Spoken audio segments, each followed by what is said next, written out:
wewe ndio utafuata adhabu. Sawa? Sawa mkuu.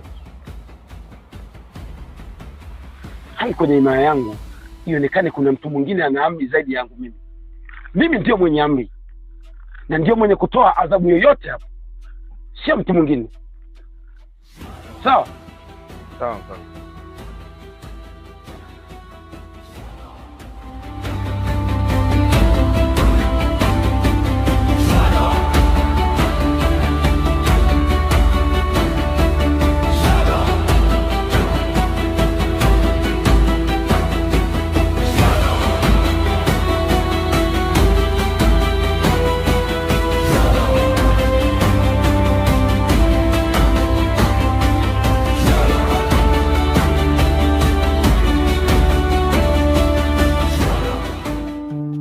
Karibu sana.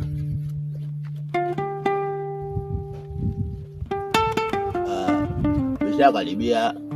Bwana, niseme asante sana kwa kutukaribisha na kutupokea.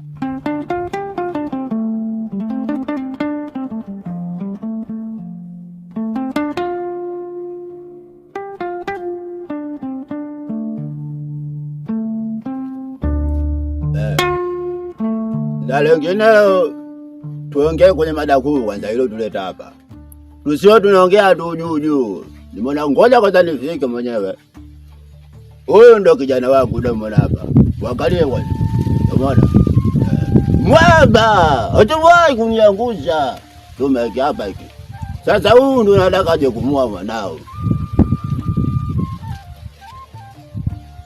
Sawa. Mimi na mke wangu tayari tumeshakubaliana, kwa sababu kama tulivyokuwa tumezungumza mwanzo, basi hatukuwa tena na pinde.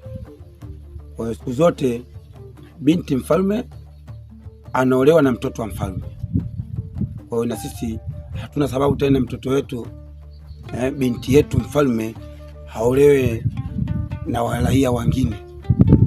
Tunahitaji apite mule wanamopita wazazi wake, naye apite mule.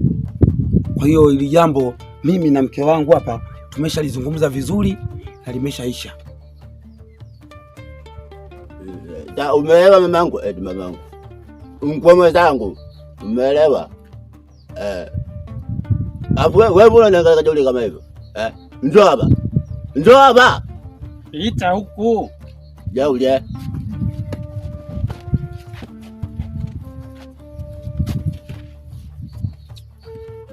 Tuendelee na mengine.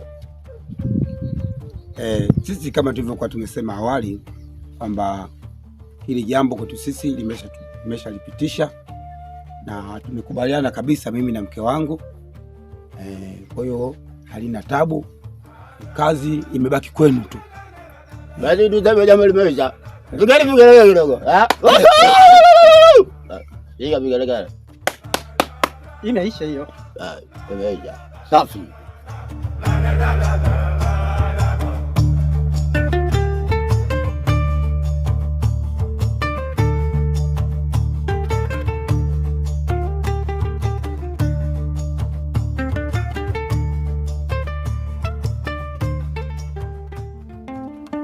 Binti yangu.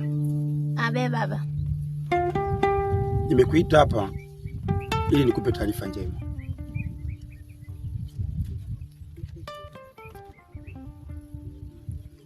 Taarifa yenyewe, umepata mchumba. Ni mtoto wa mfalme wa himaya ya Msolo.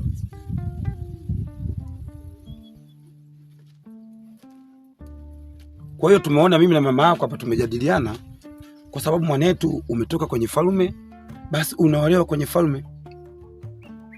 Na ni jambo zuri, kwa sababu umetoka kwenye falme unakwenda kwenye falme.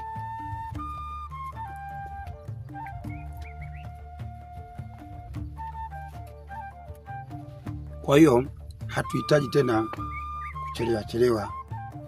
Kwa siku 3 hizi tutafanya sherehe hapa kubwa.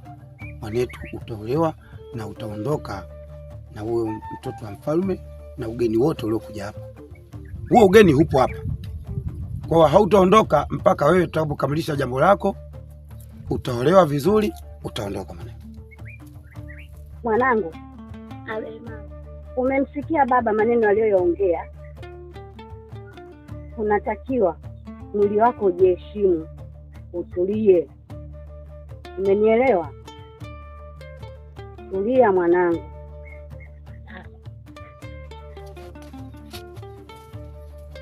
Mke wangu, siku ya sherehe yetu ya kuwezesha mtoto wetu tutaifanya iwe kubwa.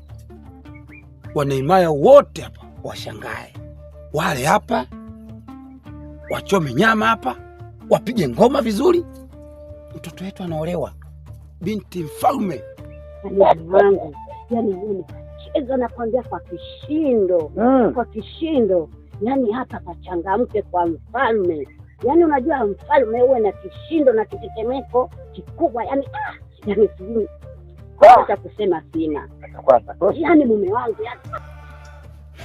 Basi sawa, tutakuwa jambo zuri kwetu.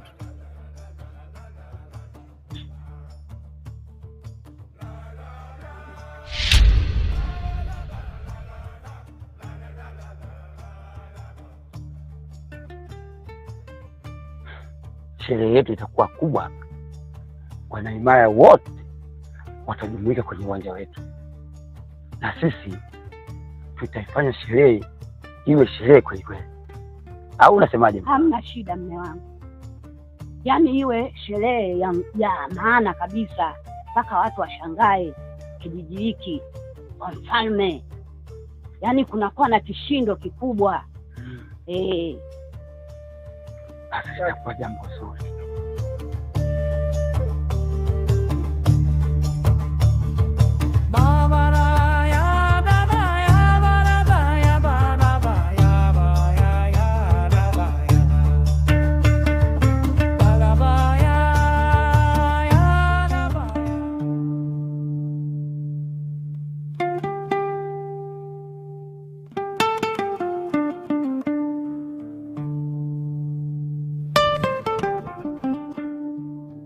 Malikia, tunaenda wapi huko?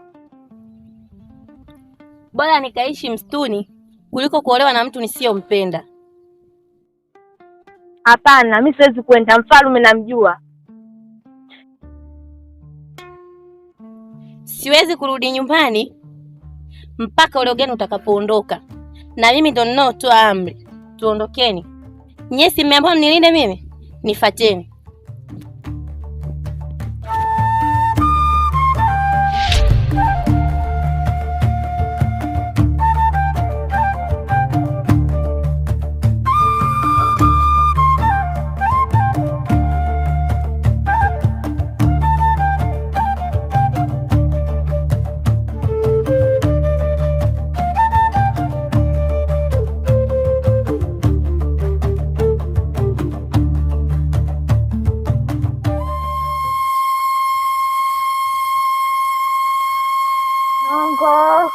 Mkolo.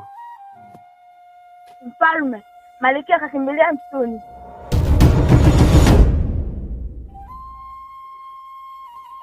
Kwa nini amekimbilia msituni? Kasema hayuko tayari kuolewa na mwanaume ambaye asompenda. Hivyo basi, hatarudi mpaka wageni wako watakapoondoka.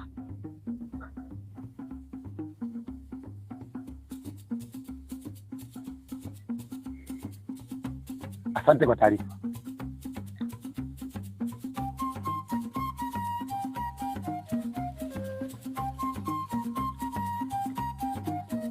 Jelo. Ya mbili. Naomba mjiandae mwende msituni.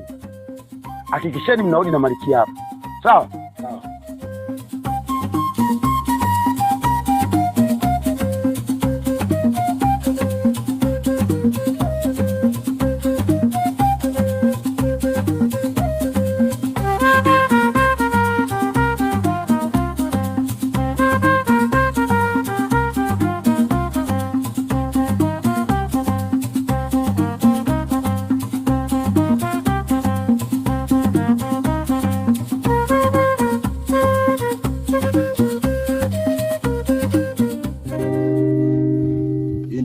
Useme Melita hapa unakaa kimya tu, sinda uongee na kusikiliza.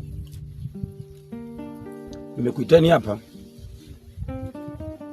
kwa ni taarifa moja. Mwanangu ametoroka humu ndani. Baba, Ayo,